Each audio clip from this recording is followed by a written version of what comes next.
roughly 48 hours after a gunman opens fire on ICE's facility. He ironically shoots migrants, but yet we know he was attacking the ICE agents. That was the target. He wrote it in a note. He wrote anti-ICE on a bullet.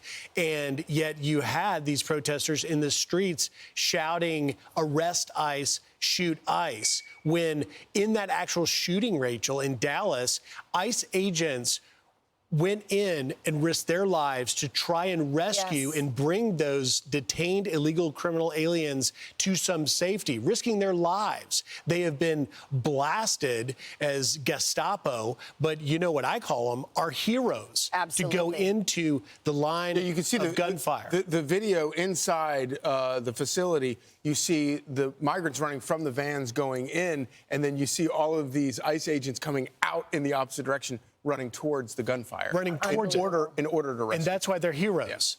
Yeah. Attorney General Pam Bondi wrote this on X: "The Department of Justice will not stand idly by in the face of such lawlessness. At my direction, I am deploying the DOJ agents to ICE facilities and wherever ICE comes under siege to safeguard federal agents, protect federal property, and immediately arrest any and all individuals engaged in any federal crime."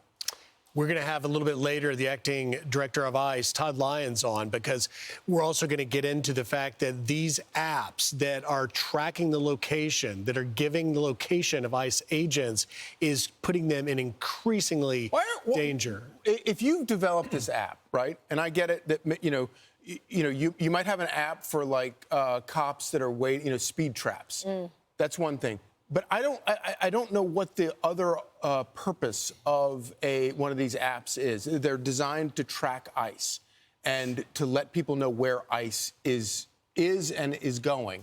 If you wind up giving a shooter, giving information to a shooter who then uses that to murder somebody, why are you not going to be held culpable for that? We talked to Jonathan Fahey yesterday, the former ICE director, and I asked him if, are these apps breaking laws? Yeah. He makes the case that they will. There's a disclaimer on these apps that says that this is for information only and not intended to obstruct with federal immigration law, but that's exactly what it's doing.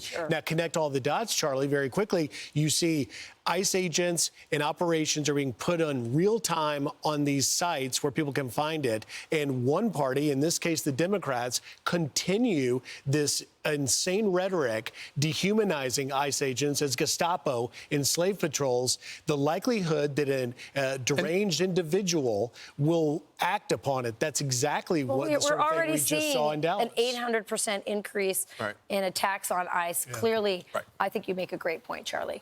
I'm Steve Ducey. I'm Brian Kilmeade. And I'm Ainsley Earhart. And click here to subscribe to the Fox News YouTube page to catch our hottest interviews and most compelling analysis.